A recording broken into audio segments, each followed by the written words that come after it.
Well, Professor Cameron, that was a substantial briefing we've had from Francis Oldham QC, with many still recommendations going. Do you think you're leaving Jersey in a better place now after these recommendations that you've just given us now? I think so. It's been 6 years nearly that we've been working on this. There are certainly a lot of things now in place that weren't there 2 years ago, and most certainly weren't there in 2014 when we started. So I do think Jersey is in a better place now than it was, but that's not to say there's not still a long way to go, and there are still quite challenging issues lying ahead. But there are structures now in place, such as the Children's Commissioner, Children's Rights Officer, Jersey Cares, all of which should be part of ensuring that the things that happened in the past don't reoccur without being heard about. Well, I think just now we just heard a lady from the audience basically saying, "Look, cover-up and corruption is still going on today." We just heard that, a lady screaming it out in the audience. So, are you really that satisfied that things have changed? I think we're satisfied that there are now vehicles for raising that. We think there are still more things to be done. We've suggested in this report that there should be a statutory right of complaint with timescales set down, because one of the things that we heard from young people in particular was that they were concerned that they found it A, difficult to raise complaints, and B, when they did, they often didn't get a response. Now that's not good enough, so that's got to improve. There has got to be reporting on what complaints were made and what happened about them.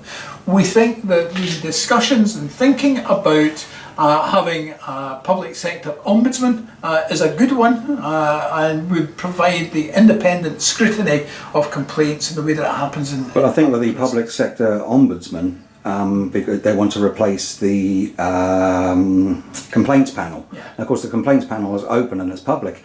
Now, again, this could be seen as, because the ombudsman isn't going to be a public hearing. So, couldn't this be stuff getting brushed under the carpet again? No, well, I would certainly hope not. My experience of working with ombudsmen is, if you like, being on the receiving side of their inquiries in Scotland, is most certainly that they do carry very significant influence. They have to be seen to be independent, and that's critical. And that was critical about the Children's Commissioner as well. Needs to be seen to be independent if people are going to have trust in them. A public sector ombudsman would undertake investigations where they hadn't been resolved in other ways, and would publish the outcome of that in our view. So they are a component of being sure that complaints are dealt with, because that's a deficit at the present time. But hopefully the things that have been put in place will help with that.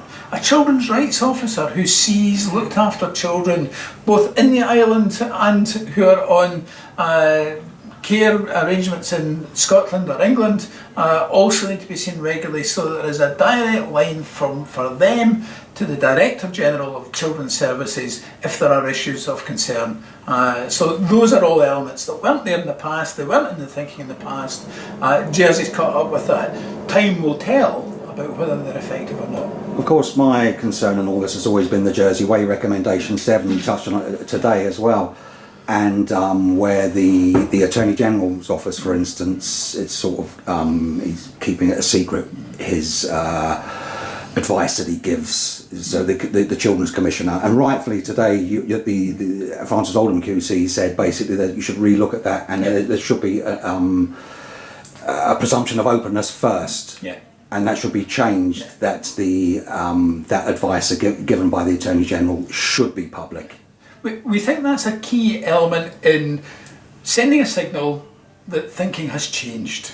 So that instead of, as has happened in the law, the presumption is that legal advice would not be made available unless there was a public interest test to say it would be. It would have been a simple matter to flip that and say it will be made available.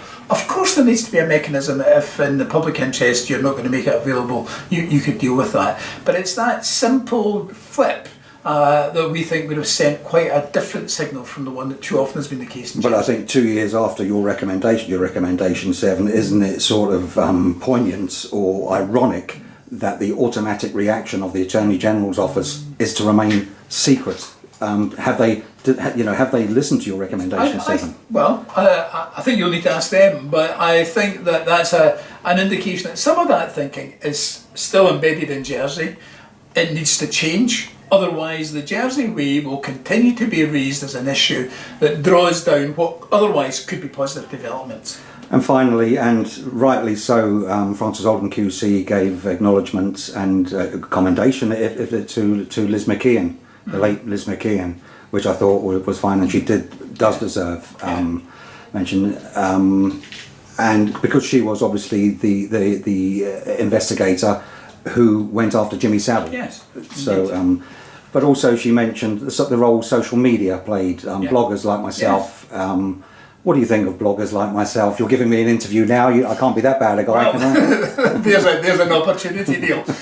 We see that the bloggers, the social media, the citizens journalists have played a key role in exposing issues in Jersey.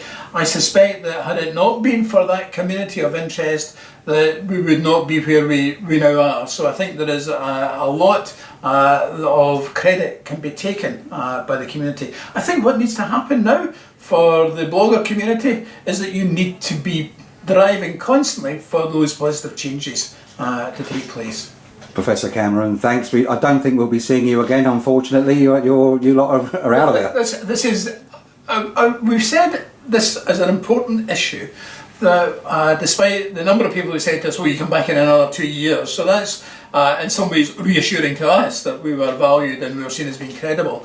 But we do think that Jersey now needs to move on in a positive way from that history, not to forget it, but to put the inquiry now into the past and now be focused on what happens next in terms of positive change.